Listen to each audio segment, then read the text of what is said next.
वो रात मैं कभी नहीं भूल सकता। उस रात मैं मेरे घर के खाट पर सो रहा था कि बीच रात कौवों की आवाज से मेरी नींद टूट गई। ये अजीब बात थी क्योंकि रात कभी कौवे आवाज नहीं करते। मुझे लगा कोई जानवर वगैरह आया होगा। मैंने दरवाजा खोल कर देखा तो मेरी बहन रश्मि घर के आंगन में बैठी हुई थी। वो इतनी रात को वहां क्या कर रही थी पता नहीं। उसकी पीठ मेरी तरफ थी। घड़ी में देखा तो रात के 2 बज रहे थे। मैंने दरवाजे से ही दीदी को आवाज दी, लेकिन उसने मुड़कर मेरी तरफ देखा तक नहीं। तो मैंने दोबारा उसे जोर से आवाज दी, रश्मि, इतनी रात को बाहर क्या कर रही हो? और फिर उसने पलटकर पीछे देखा तो उसके हाथ में मरा हुआ एक कौवा था और वो उसके मांस को अपने दांतों से नोच कर खा रही थी, किसी जानवर की तरह। वो देख मेरा शरीर ही ठंडा पड़ गया। उसे फिर से आवाज देने की मेरी हिम्मत ही नहीं हुई। दोस्तों, मेरा नाम विनय कुमार है और ये घटना मुझे मेरे पिताजी ने सुनाई थी। कहानी कितनी सच है पता नहीं, पर जब मैं छोटा था तो एक दिन मैं पिताजी से जिद किए जा रहा था कि मुझे कोई डरावनी कहानी सुनाओ। तब उन्होंने मुझसे कहा था कि तुमने अपनी बुआ को कभी नहीं देखा ना, चलो आज मैं तुम्हें उसकी कहानी सुनाता हूं। यह सच बात है कि मैंने कभी मेरी बुआ को नहीं देखा था। सुना था कि मेरे पिताजी जब छोटे थे तभी उनकी मौत हो गई थी। मैंने कभी उनकी कोई तस्वीर भी नहीं देखी थी। घर वालों को भी कई बार ये कहते हुए सुना था कि उनकी मौत इतनी भयानक थी कि घर में कोई भी उस पर बात करना नहीं चाहता था। तो ये कहानी अब मैं पिताजी की जुबानी सुनाता हूं। ये कहानी तब की है जब हमारा गांव एक बहुत ही छोटा सा गांव था। बस कुछ 20 या 25 मकान थे। गांव में लाइट तो थी, पर लाइट का कभी भरोसा नहीं होता था, कभी भी आती जाती रहती थी। गांव में जो कुछ मकान थे वो एक दूसरे से कुछ कुछ दूरी पर थे और बाकी जगहों पर बड़े बड़े पीपल, बरगद और नीम के पेड़ थे।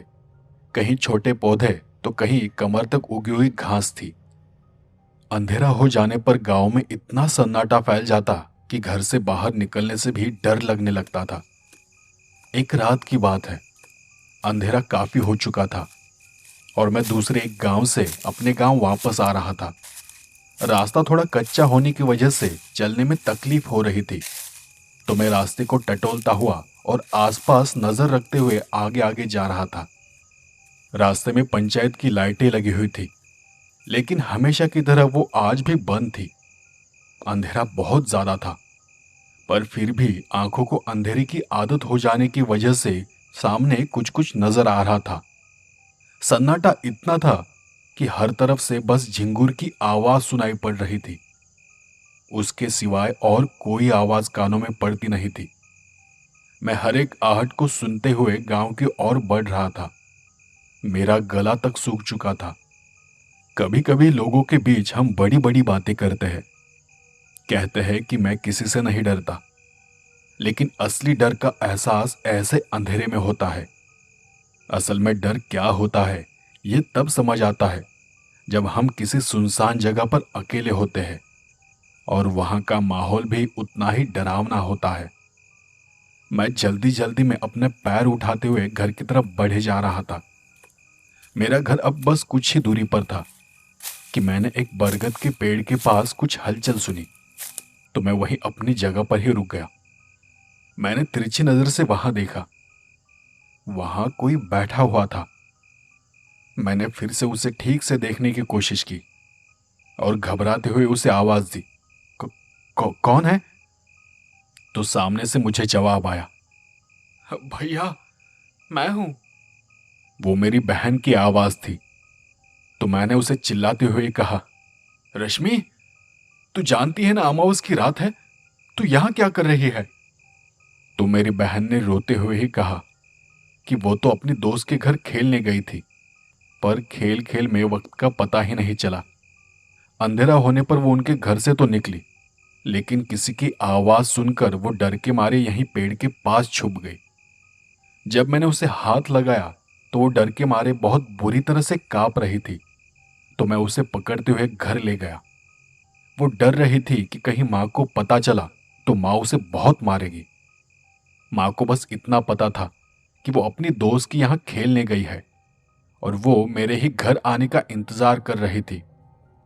मेरी बहन मुझसे उम्र में 2 साल छोटी थी, पर उसकी उम्र तब 15 साल हो चुकी थी और उस वजह से आए दिन घर में उसकी शादी की बातें हुआ करती थी। मेरे घर के अंदर आते ही वो सीधे घर के पीछे रसोई घर की ओर चली गई। मैं भी माँ से बिना कुछ कहे अपने कमरे में चला गया। उस रात रश्मि ने खाना नहीं खाया। जब मैंने पूछा तो उसने कहा कि उसके पेट में बहुत दर्द हो रहा है। माँ ने उसे बस थोड़ा दूध दिया और हम सोने चले गए। बीच रात एक अजीब सी घरघराहट भरी आवाज को सुनकर मेरी और माँ की नींद टूट गई। हमने उठकर देखा तो घर में सब तरफ अंधेरा ही अंधेरा था। शायद लाइट चली गई थी। तो माँ ने उसके तकिए के पास रखी हुई मोमबत्ती और माचिस निकाली और उसे जलाकर हम यहां वहां देखने लगे। पता नहीं तब वक्त क्या हुआ था। तब मोमबत्ती की रोशनी में मैंने देखा कि रश्मि अपने बिस्तर में उठकर बैठी हुई थी और एक अजीब सी घरघराहट भरी आवाज निकाल रही थी। माँ ने उसे आवाज दी, रश्मि, क्या हुआ तुझे? ऐसे आवाज क्यों निकाल रही है? कि तभी किसी ने बाहर से दरवाजा खटखटाया। हमें लगा शायद पिताजी आए होंगे, लेकिन मैं अपने बिस्तर से उठता उससे पहले रश्मि बिना कुछ कहे उठकर दरवाजा खोलने चली गई। मैंने अपने बिस्तर से उठते हुए ही उसे कहा, रश्मि क्या कर रही है? रुक, मैं दरवाजा खोलता हूं। लेकिन तब तक उसने दरवाजा खोल भी दिया और वो सीधे घर से बाहर चली गई। मैं कुछ समझ नहीं पाया कि उसने ऐसा क्यों किया। माँ भी उसकी यह हरकत देखकर थोड़ी घबरा गई। मैंने झट से लालटेन जलाई और उसके पीछे पीछे चला गया। वो चलते हुए सीधे उस बरगद के पेड़ के पास जाकर रुक गई। मैंने उसे कहा, रश्मि तू सच में पागल हो गई है क्या? ये वक्त है क्या यहां आने का? उसने उसी घरघराहट भरी आवाज में कहा, मुझे भूख लगी है, मुझे मांस चाहिए।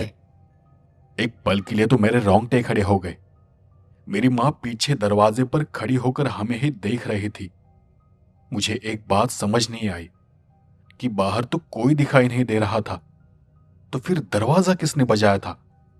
लेकिन तब मैं उस गहरे काले अंधेरे में और उस घने सन्नाटे में किसी आहट को महसूस कर पा रहा था। मैं रश्मि को लगभग खींचते हुए घर ले गया। माँ से कहा कि उसे बहुत भूख लगी है और शायद इसी वजह से वो नींद में चलते हुए वो घर से बाहर चली गई। माँ ने उसे खाना दिया, लेकिन रश्मि ने रात भर उल्टियां की। उसकी तबीयत सच में खराब थी शायद। दूसरे दिन मैं उसे पास के गांव में अस्पताल लेकर चला गया। वहां उसका इलाज करवाया और दवाइयां लेकर हम वापस घर आ गए। मेरे पिताजी एक शक्कर के कारखाने में काम किया करते थे, तो ज्यादातर वो रविवार को ही घर आते थे और तब तक घर की सारी जिम्मेदारियां मुझ पर ही रहा करती थी। उस रात के बाद रश्मि अब थोड़ा चुपचाप सी रहने लगी थी। दिन भर तो वो शांत रहती थी, लेकिन रात होते ही उसमें अजीब से बदलाव दिखाई देने लगते। माँ का पूरा दिन घर और खेतों के कामों में निकल जाता था, तो उसे वो इतना नजर नहीं आता, पर मैं समझ रहा था कि कुछ तो गलत हो रहा है। उसे बीच रात भूख लगती थी। कुछ खाने को दो तो बीच रात उसे उल्टियां आना शुरू हो जाता। पिछले कुछ 3-4 दिन से उसे ये तकलीफ हो रही थी और अब तो कभी दिन में भी उसे उल्टियां आना शुरू हो गया था। अब माँ को भी रात में जागना पड़ता था, तो उस वजह से माँ की तबीयत भी खराब हो गई थी। एक रात रश्मि को फिर से हमेशा की तरह उल्टियां आने लगी, तो माँ भी जल्दी बाहर नहीं गई। रश्मि उल्टियां करते हुए दरवाजे के बाहर बैठी हुई थी। बहुत वक्त हो गया, लेकिन वो अंदर नहीं आई। तो कुछ वक्त बाद माँ उसे देखने उठकर बाहर चली गई। देखा तो रश्मि दरवाजे के पास बेहोश होकर पड़ी हुई थी। माँ ने जल्दी से मुझे जगाया। मैं और माँ हम दोनों उसे उठाकर घर के अंदर ले आए। तब माँ ने उसे जल्दी से अस्पताल ले जाने को कहा। अड़ोस पड़ोस के लोगों को लेकर मैं उसी वक्त उसे अस्पताल ले गया। रश्मि को सुबह तक होश नहीं आया। दोपहर वो अचानक अपने बिस्तर में उठकर बैठ गई। मैं तब एक कोने में बैठा हुआ उसकी हरकतों को देख रहा था। वो किसी से कुछ बात नहीं कर रही थी, बस शांत चुपचाप बैठी हुई थी, लेकिन उसकी नजर किसी चीज को घूर रही थी। मैंने उस तरफ देखा जहां रश्मि इतनी देर से घूरकर देख रही थी, तो वहां खिड़की में एक कौवा बैठा हुआ था। वो उसे घूरते हुए अजीब तरह से हंस रही थी। उसी दिन दोपहर उसे अस्पताल से डिस्चार्ज दे दिया गया। हम अंधेरा होने से पहले घर पहुंच गए। उस रात भी रश्मि ने ज्यादा कुछ नहीं खाया। उस रात मैं एक दूसरे कमरे में खाट पर सो रहा था कि बीच रात कौवों की आवाज से मेरी नींद टूट गई। ये अजीब बात थी, क्योंकि रात कभी कौवे या पंछी आवाज नहीं करते हैं। मुझे लगा कोई जानवर वगैरह आया होगा। मैंने खिड़की से बाहर झांक कर देखा तो रश्मि घर के आंगन में थी। वो शायद पूर्णिमा की रात थी। अंधेरा होने के बावजूद सब साफ साफ दिखाई दे रहा था। मैं उठकर कमरे से बाहर गया तो मां आराम से सो रही थी। घर का दरवाजा खुला था और मेरी बहन रश्मि घर के आंगन में बैठी हुई थी। वो इतनी रात को वहां क्या कर रही थी पता नहीं। मैं उसे देख नहीं पा रहा था क्योंकि उसकी पीठ मेरी तरफ थी। घड़ी में देखा तो रात के 2 बज रहे थे। मैंने दरवाजे से ही उसे आवाज दी, लेकिन उसने मुड़कर मेरी तरफ देखा तक नहीं। तो मैंने दोबारा उसे जोर से आवाज दी, रश्मि, इतनी रात को बाहर क्या कर रही हो? और फिर उसने पलटकर मेरी तरफ देखा और बस इतना ही कहा।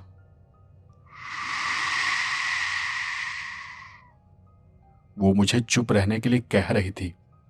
मैंने देखा कि उसने अपने दोनों हाथों में एक मरा हुआ कौवा पकड़ रखा था और वो उसके मांस को अपने दांतों से नोचकर खा रही थी, किसी जानवर की तरह। वो देख मेरा शरीर पूरा ठंडा पड़ गया। उसे फिर से आवाज देने की मेरी हिम्मत ही नहीं हुई। मैं मां को जगाना तो चाहता था, लेकिन सोचा कि मां को जगाता तो भी वो रश्मि को देख और डर जाती, और उन दोनों को संभालना मेरे अकेले के बस में नहीं था। अगले ही दिन पिताजी घर आने वाले थे, तो सोचा कि पिताजी को सब बता दूंगा। मैं फिर से अपने कमरे में चला गया और चुपके से खिड़की से बाहर देखने लगा। कुछ वक्त बाद रश्मि ठंडे कदमों के साथ घर के अंदर आ गई। अंदर से दरवाजे को बंद कर वो सीधे बाथरूम में चली गई। मैं बस छुप छुप कर उसकी हरकतों पर नजर रख रहा था। तब मुझे अंदर के कमरे से पानी की आवाज सुनाई पड़ी। कुछ ही देर में वो बाथरूम से बाहर आ गई और उस कमरे के कोने में जो लालटेन थी उसे बुझाने लगी। लेकिन लालटेन को बुझाते हुए उसने बिना पीछे देखे घरघराती हुई आवाज में कहा, मुझे घूरना बंद कर और सो जा। मेरे तो रोंगटे ही खड़े हो गए। मैंने उस कमरे का दरवाजा बंद किया और जाकर अपनी खाट पर सो गया। उस रात मुझे जरा भी नींद नहीं आई। अब फिर से बाहर देखने की मेरी हिम्मत ही नहीं हो रही थी। लगा कहीं वो दरवाजे के पास खड़ी हुई तो। उसका सामना करने की मुझ अकेले में जरा भी हिम्मत नहीं थी। दूसरे दिन पिताजी घर वापस आ गए। घर आते ही वो नहा धोकर किसी काम से कहीं बाहर चले गए थे। वापस आते आते उन्हें तब शाम हो गई। मैंने उन्हें शुरू से लेकर आखिर तक वो सारी बातें बताई जो मैंने महसूस की थी और अपनी आंखों से देखी थी। तब उन्होंने मुझे कहा कि अगर यह सच है तो इस पर जरूर कुछ उपाय करूंगा। उस रात पिताजी भी घर पर ही थे और मैं अकेला सोने के बजाय हम सब एक साथ ही एक कमरे में सो गए। उस रात भी फिर वही हुआ। बीच रात हम सभी को पानी की आवाज आने लगी। हमने उठकर देखा तो रश्मि अपने बिस्तर में नहीं थी। मैंने पिताजी से कहा, वो जरूर बाथरूम में होगी। हमने बाथरूम की ओर जाकर देखा तो रश्मि बाथरूम के एक कोने में सिकुड़कर बैठी हुई थी और अपने एक हाथ से अपने ऊपर पानी पर पानी डाली जा रही थी। सबसे पहले तो मां ने उसे आवाज दी, लेकिन रश्मि को तो जैसे कुछ सुनाई नहीं दे रहा था। तो फिर मां ने रश्मि के हाथ को पकड़ते हुए उसे रोकने की कोशिश की तो मां का हाथ जल उठा और वो बाहर चली आई। माँ ने बताया कि रश्मि को बहुत तेज बुखार है, इतना कि उसे छुआ भी नहीं जा रहा है। पिताजी ने बाथरूम में जाकर उसे बाहर आने को कहा तो रश्मि गुस्से से भरी आंखों से पिताजी की तरफ देखने लगी। उसकी आंखों में खून उतर चुका था और चेहरा सफेद पीला नजर आ रहा था। उसकी आंखें और चेहरा देख पिताजी भी थोड़े डर गए। तब मैं भी थोड़ा आगे बढ़ा तो वो जोर जोर से सांस लेती हुई पिताजी और मुझे घूरने लगी और हमें घूरते घूरते ही वो बेहोश होकर वहीं गिर पड़ी। पिताजी ने उसे ले जाकर अंदर के कमरे में बेड पर सुलाया। पिताजी रात भर उसकी देखभाल कर रहे थे, पर उन्हें तब कुछ भी अजीब नहीं लगा। उन्हें लगा कि उसे पीलिया हुआ होगा, तो उनके कहने पर दूसरे दिन सुबह ही मैं डॉक्टर को घर लेकर आ गया। लेकिन मैं अच्छी तरह से जानता था कि रश्मि बीमार नहीं है, उसे कुछ अलग ही तरह का बुखार है। वो जरूर कल रात भी बाहर गई होगी और कुछ मांस वगैरह खाकर घर के अंदर आई होगी। रश्मि रात भर बेहोश थी। डॉक्टर ने घर आकर रश्मि को चेक किया तो उसे बुखार नहीं था और उसका ब्लड प्रेशर वो सब नॉर्मल था। तो उन्होंने बस उसे कुछ नॉर्मल सी दवाइयां दी और आराम करने के लिए कहा। मैंने पिताजी को समझाने की बहुत कोशिश की कि रश्मि बीमार नहीं है, उसे जैसे किसी चीज ने डस लिया है, कोई भूत पिशाच वगैरह उसे लग गया है। पर वो मेरी बात को मान ही नहीं रहे थे।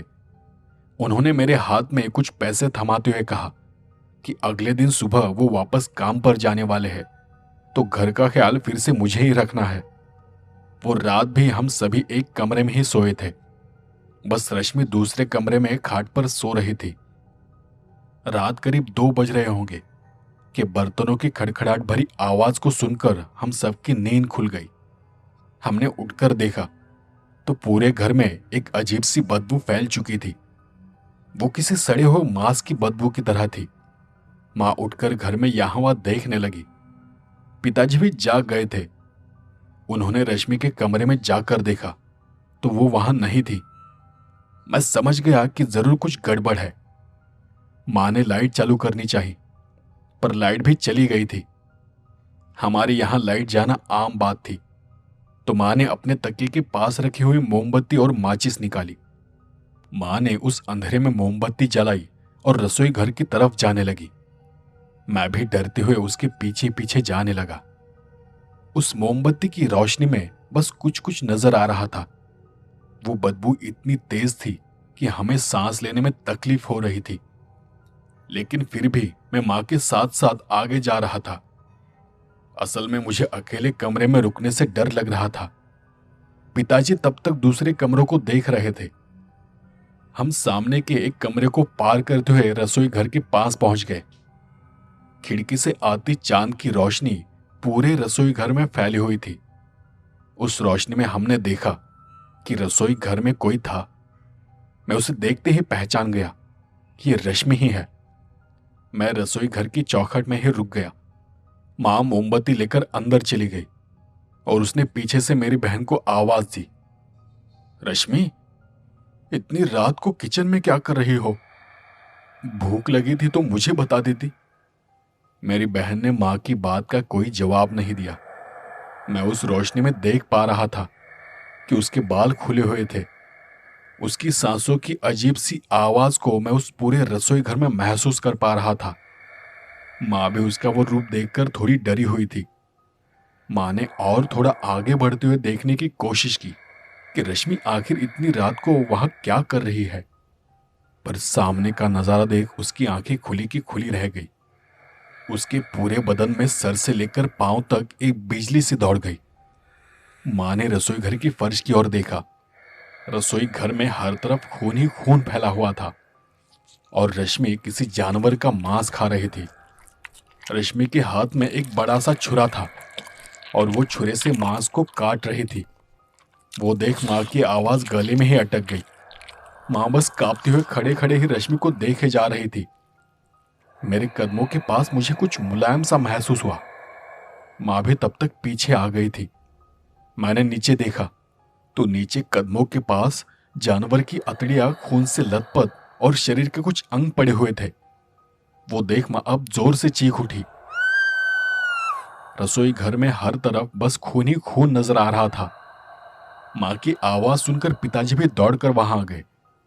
पिताजी आगे बढ़कर रश्मि को रोकना चाहते थे कि रश्मि ने बिना पीछे देखे छुरा उनकी ओर रोक दिया और इशारे से ही उन्हें अपनी जगह पर ही रुकने को कहा। वो नजारा देख पिताजी समझ गए कि वहां क्या हुआ है। उन्होंने थरथर कांपती हुई मां को उठाते हुए रसोई घर से बाहर निकाला। रश्मि का वो भयानक रूप देखकर वो भी डर गए थे और तभी मैंने एक भयानक और डरावनी आवाज सुनी। मुझे बहुत भूख लगी है, मुझे मांस चाहिए। माँ और पिताजी हम सब रश्मि की हालत को देख रहे थे कि तभी रश्मि अचानक से सब वहीं छोड़कर अपने कमरे में चली गई, एकदम शांत और ठंडे कदमों के साथ, जैसे उसे कुछ पता ही ना हो कि वहां क्या हुआ है। वो हमारे बिल्कुल सामने से निकल गई, पर उसने एक नजर हमारी तरफ देखा तक नहीं। पिताजी ने जाकर रश्मि के कमरे को बाहर से बंद कर दिया। माँ कुछ बोलने की कोशिश कर रही थी, लेकिन माँ के गले से आवाज ही नहीं निकली। माँ ने बस इशारा करते हुए खिड़की से बाहर देखने को कहा। तब पिताजी ने खिड़की की ओर देखा और वहां देख वो भी डर के मारे कांपने लगे। खिड़की के बाहर कोई परछाई थी जो घर के अंदर झांक कर देख रही थी। माँ अब डर कर रोने लगी। मुझे तो कुछ समझ ही नहीं आ रहा था कि मुझे क्या करना है। उन्होंने माँ और मुझे एक कमरे में रुकने को कहा और उन्होंने अकेले ही सब कमरों को साफ किया। पूरे घर में धूप अगरबत्ती जलाई और रात भर वो भगवान की पूजा करने लगे। पूजा करते करते सुबह हो गई। पिताजी ने रश्मि के कमरे का दरवाजा खोलकर देखा। रश्मि अब भी गहरी नींद में थी। तभी एक पड़ोसी ने माँ को जोर जोर से पुकारते हुए बाहर आने को कहा। पिताजी और माँ हम सब बाहर चले गए। वहां जाकर देखा तो घर के आंगन में कई सारे कौवे मरे पड़े थे। कुछ तो अब भी तड़प रहे थे। पिताजी ने तुरंत मुझे उनके एक दोस्त को घर बुलाकर लाने को कहा। उनका वो दोस्त भूत पिशाच के बारे में जानते थे। मैं पास के गांव जब उनके घर गया तब वो घर पर नहीं थे, तो मैं वहीं उनके घर वालों को हमारे घर की बात बताकर घर वापस आ गया। मेरे घर आने के कुछ ही मिनट में वो घर आ गए। दिखने में वो एक साधारण सा आदमी था, कोई साधु या बाबा जैसा वेश नहीं था। कुर्ता पजामा और सर पर पगड़ी। घर के अंदर आते ही उन्होंने कुछ अजीब चीज को महसूस किया। रश्मि को हमने खाट से बांध रखा था और वो अपने आप को छुड़ाने के लिए झटपटा रही थी। रश्मि का पूरा रूप ही बदल गया था। हमारी मासूम सी रश्मि अब किसी डरावनी भयानक चीज में बदल चुकी थी। शरीर पर झुर्रियां ही झुर्रियां नजर आ रही थी, तो आंखें किसी बूढ़े इंसान की तरह अंदर चली गई थी। चेहरा सफेद पड़ चुका था। उसकी वो हालत देख मुझे डर भी लग रहा था और बहुत बुरा भी लग रहा था। उस आदमी ने घर में आते ही अपने जेब से एक छोटा सा थैला निकाला और उसमें से कुछ भस्म निकालकर उससे रश्मि के चारों तरफ एक गोल आकार बनाया और फिर वही सामने एक दूसरा गोल बनाकर उसमें बीचों बीच एक नींबू रख दिया। उसके बाद वो हमारे पास आए। अपनी दूसरी जेब से कुछ भस्म निकालकर उन्होंने उसे हम सबके माथे पर लगाया और वो आदमी रश्मि के आगे दूसरे छोटे वाले घेरे के सामने जाकर बैठ गया। पास से एक छड़ी ली और उसे जमीन पर मारने लगा कि तभी रश्मि हलचल करने लगी और वो नींबू भी अपना रंग बदलने लगा। रश्मि पालथी मारकर बैठी हुई थी। बाल चेहरे पर आ चुके थे और उनसे पूरा चेहरा ढका हुआ था और अब वह हम ऐसी आवाज किए जा रही थी। उस आदमी ने छड़ी को जमीन पर मारते मारते रश्मि की ओर उठाई कि तभी उसने अपनी खून से भरी नजर उस आदमी पर रोक दी, एक बुरी काली जहरीली नजर। कि तभी उस आदमी ने कुछ मंत्र पढ़ने शुरू किए और फिर रश्मि जोर जोर से चीखने लगी, चिल्लाने लगी। लेकिन वो चीखने की आवाज रश्मि की नहीं थी। वो आवाज किसी आदमी की थी, किसी इंसान की थी। वो जैसे ही चीखने लगती थी, नींबू का रंग अपने आप ही बदल जाता था। रश्मि की हालत देख माँ भी रोने लगी। पिताजी माँ को बाहर के कमरे में लेकर चले गए। मैं भी वो सब देख डरा हुआ था, लेकिन फिर भी मैं वो सब देखना चाहता था। उस आदमी ने थैली से फिर से कुछ भस्म जैसा निकाला और रश्मि के माथे पर लगा। रश्मि जोर से पीछे हट गई उसकी आंखों में अब पहले से ज्यादा खून उतर चुका था। सूखी लाल नजरों के साथ वो बस एक एक को देख रही थी। कभी बीच में ही सोने का नाटक करती तो कभी चीखती चिल्लाती थी। इतना होने के बावजूद भी वो पिशाच रश्मि के शरीर से बाहर जाने का नाम नहीं ले रहा था। तो आखिरकार उस आदमी ने थोड़ा भस्म अपने हाथ में लिया और उसे नींबू पर रखते हुए रश्मि के मुंह में भर दिया। वो भस्म मुंह में जाते ही वो जोर से चीखते हुए बेहोश होकर नीचे जमीन पर गिर पड़ी। उस आदमी ने तब मेरे पिताजी से कहा कि आपकी बेटी को अब भी पूरी तरह से उस पिशाच, उस बुरी आत्मा से छुटकारा नहीं मिला है।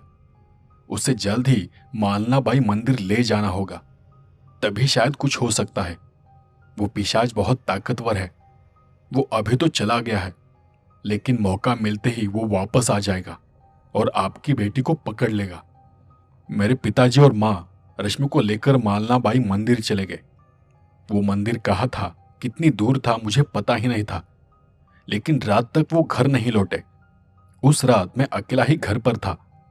बहुत देर तक इंतजार करने के बाद मैं उस कमरे में सोने चला गया। मेरा ध्यान बार बार खिड़की से बाहर जा रहा था, तो मैंने खिड़की बंद की और सो गया। मुझे भूख लगी है, मुझे मांस चाहिए। एक अजीब सी आवाज में ये शब्द मेरे कानों पर पड़ते ही मुझे एहसास हुआ कि मेरे बिस्तर के पास कोई बैठा हुआ है। रात के उस घने अंधेरे में काले घने बालों से ढका हुआ उसका वो चेहरा और उन बालों के बीच से दिखाई देती उसकी एक खून से भरी आंख, जो कि मुझ पर ही टिकी हुई थी। उस सन्नाटे में मैं उसके गले से आती घरघराहट को महसूस कर पा रहा था। उसने अपना बायां हाथ मेरी छाती पर रख दिया। हाथ रखते ही मेरी धड़कन और तेज हो गई। पता नहीं वो क्या करना चाहती थी। और तभी दाएं हाथ से एक छुरा मेरी गर्दन पर रखते हुए उसने सब करके छुरा मेरी गर्दन पर घुमाया और मैं चीखते हुए ही नींद से जाग उठा। क्या डरावना सपना था। मैं अब भी डर से कांप रहा था। मेरा दिल जोर जोर से धड़क रहा था। मैंने डरते हुए ही कमरे में यहां वहां देखा, तो हाथ को हाथ दिखाई न दे इतना घना अंधेरा था। मैंने अपने आप को शांत किया और फिर से करवट बदलकर सोने की कोशिश करने लगा। मुझे अब बार बार रश्मि का ख्याल आने लगा था। मेरी नजर अब भी खिड़की से बाहर जा रही थी। खिड़की से बाहर का आसमान नजर आ रहा था। चांद की रोशनी से वो आसमान सफेद काला दिखाई पड़ रहा था। मैं कमरे में अकेला होने के बावजूद ऐसा लग रहा था जैसे मैं अकेला नहीं हूं। लेकिन इस भयानक सन्नाटे में बस एक आवाज थी जो इस सन्नाटे को और डरावना बना रही थी।